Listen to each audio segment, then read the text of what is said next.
তুমি কার সাথে কথা বলছো জানো? আমি ঘুষখোরের সাথে কথা বলছি। Shut up! তোমার বাবা মা তোমাকে কোনো শিক্ষা দেয়নি? আমি প্লিজ বাবা মাকে নিয়ে কথা বলবো না। Shut up! তোমার বাবা মা হচ্ছে অশিক্ষিত, মূর্খ এবং তুমিও তাই হয়েছো। কি মানুষকে জানো আর সাথে আর কোনো ধরনের যোগাযোগ করবে না, বের হও। আমি তো বাবা মাকে নিয়ে বের হও, কাইসার।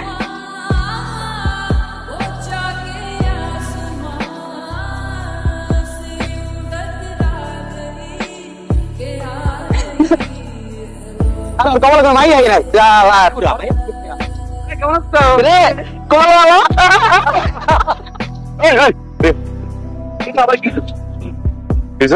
হ্যাঁ বলে নিবা আগুন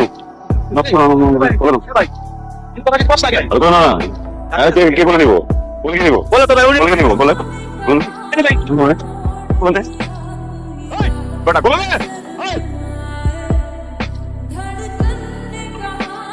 কি আশ্চর্য, সবসময় রাস্তাঘাটে এরকম রেগে যাও কেন?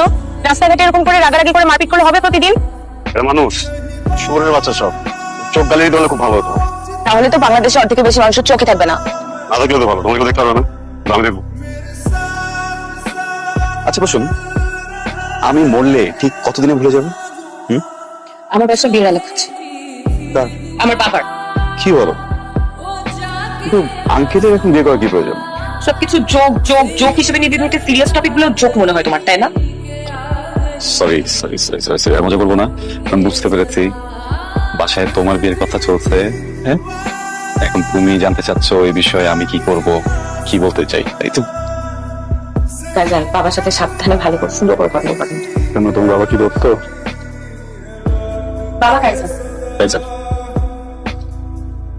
তোমরা একটু বসো, আমি চা বানিয়ে আসি। ওর তো কোনো ক্যারিয়ার গোলই নেই। ও যে প্রফেশনটা বিলং করে এটা তো কোনো ফিউচার নেই, একটা বুলশিট প্রফেশন। সরি আঙ্কেল, কি বললেন আরেকটা একটু? আমি বলেছি বুলশিট প্রফেশন। আচ্ছা, আপনার কাছে মনে হচ্ছে যে রাইটিং প্রফেশন বুলশিট। ভালো কোন প্রফেশন মনে হয় আপনার কাছে? হ্যাঁ, দুর্নীতি করা, ঘুষ খাওয়া। Shut up! কি বলছো তুমি? আঙ্কেল চিৎকার করবেন না। আপনি আপনার বুকে হাত দিয়ে বলেন তো, এই যে আপনার বাড়িতে আপনি এরকম দামি সোফা রেখেছেন, আপনি যে লাইফস্টাইল মেনটেন করেন, আপনি যে স্যালারি পান ওটাতে যায়, আপনি ঘুষ খান না? কাইজার, এটা দেখার দায়িত্ব কি তোমার? তুমি কার সাথে কথা বলছো জানো? আমি ঘুষখোরের সাথে কথা বলছি। Shut up! তোমার বাবা মা তোমাকে কোনো শিক্ষা দেয়নি? আঙ্কেল প্লিজ বাবা মাকে নিয়ে কথা বলবেন না। Shut up! তুমি আমার বাড়িতে এসে কথা বলছো, আমাকে অপমান করছো। আপনি বাবা মাকে নিয়ে কথা বলবেন প্লিজ। তোমার বাবা মা হচ্ছে অশিক্ষিত, মূর্খ এবং তুমিও তাই হয়েছো। কি মানুষ